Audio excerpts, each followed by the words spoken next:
आप सभी को करवा चौथ की बहुत बहुत शुभकामनाएं। आज की वीडियो में मैं आपको करवा चौथ की बहुत ही सरल पूजा विधि बताने वाली हूं। करवा चौथ का व्रत हमारे सुहाग के लिए होता है, तो अपने सुहाग की लंबी आयु और अच्छे स्वास्थ्य के लिए सुहागन स्त्रियां ये व्रत रखती है। सुहागन स्त्रियां पूरे दिन निर्जल और निराहार रहकर ये व्रत करती है। तो करवा चौथ के दिन सुबह जल्दी उठकर नहा धोकर पूरे 16 श्रृंगार कर ले आप, और मेहंदी आप एक दिन पहले ही लगा ले। इस दिन अपनी शादी का जोड़ा पहन सकते हो या फिर शादी की चुनरी ओढ़ ले आप। उसके बाद चौकी पे आपको लाल कपड़ा बिछा देना है। अब करवा चौथ माता को विराजमान करने के लिए अक्षत और फूलों का आसन बनाकर उनको विराजमान करें। तो देखिए इस फोटो में गणपति बने हुए हैं, तो हम पूजन यहीं पर कर सकते हैं। अगर आप अलग से गणपति की स्थापना करना चाहो तो आप अलग से गणपति की स्थापना कर सकते हो। अब मैं यहाँ पे कलश की स्थापना कर रही हूँ। बहुत लोग कलश की स्थापना नहीं करते हैं और बहुत लोग करते भी है। अगर आपके वहाँ कलश की स्थापना नहीं की जाती तो आप इस विधि को स्किप कर सकते हो। तो चावल से मैंने अष्टदल कमल बना लिया है। उसके बाद हमें तांबे का कलश लेना है। कलश के ऊपर एक स्वास्तिक बनाना है हमें, और कलश के कंठ पर कलावा बांध देना है आपको। कलश के अंदर पहले तो आपको थोड़ा सा गंगा जल डालना है। उसके बाद शुद्ध जल से कलश को भर लेंगे।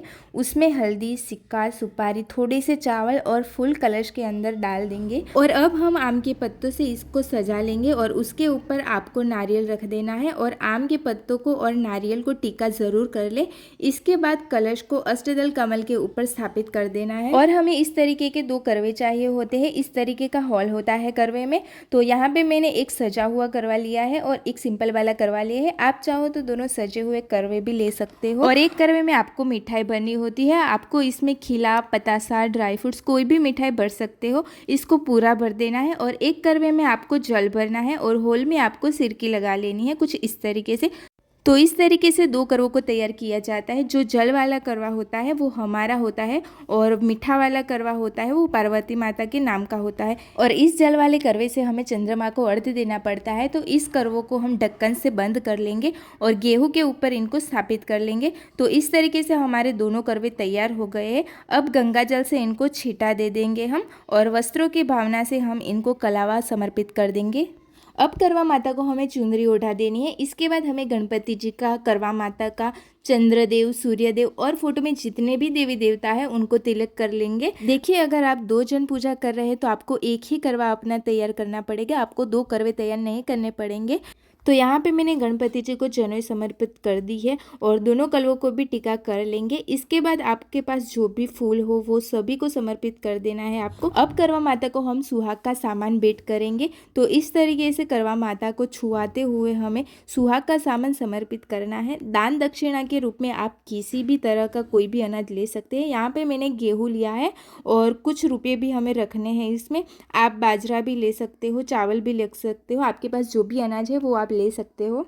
इसके बाद आप जो भी मिठाई मार्केट से लाए हैं वो, और अपने घर पे जो भी मिठाई आपने बनाई है वो करवा माता को भोग स्वरूप अर्पित करें। और करवों के ऊपर भी थोड़ी सी मिठाई रख दे, करवों को खाली ना छोड़े। इसके साथ ही घर पे जो फल है उनका भोग आप माँ को अर्पित कर दे। जिस छलनी से आप चंद्रमा को देखोगे वो छलनी भी यहाँ रख दीजिए।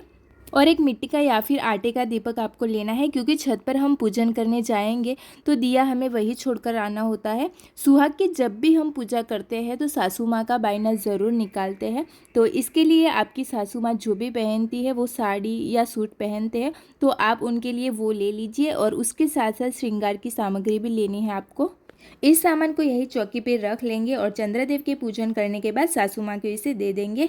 अब 1 लोटा जल भर कर हमें रख लेंगे और हाथ में गेहूं के दाने लेकर करवा चौथ के व्रत की कथा को हमें पढ़ना है। देखिए बिना व्रत कथा पढ़े या सुने बिना हमारा व्रत अधूरा माना जाता है। तो कथा आप ज़रूर पढ़े या ज़रूर सुने।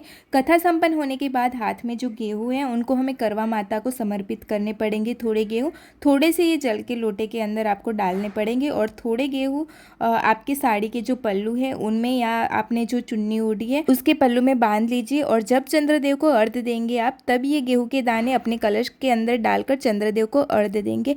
अब बहुत सारी जगह करवा चौथ व्रत की कथा दिन में पढ़ी जाती है और बहुत सी जगह शाम को पढ़ी जाती है। अगर आपके वहाँ दिन में पढ़ी जाती है कथा तो इस जल को आप सूर्यदेव को चढ़ा दीजिए, और अगर शाम को पढ़ी जाती है ये कथा तो चंद्रदेव को जिस जल से हम अर्घ्य देंगे उस जल में ये जल को मिला लीजिए। धूप दीप से हम सबसे पहले गणेश जी की, फिर करवा माता की, फिर पार्वती माता की, सभी देवी देवताओं की आरती उतार लेंगे। अब इसके बाद हमें करवों को फेरना होता है। तो इसमें से जो जल का करवा होता है वो हमारा होता है और जो मीठा करवा होता है वो पार्वती माता के नाम का होता है।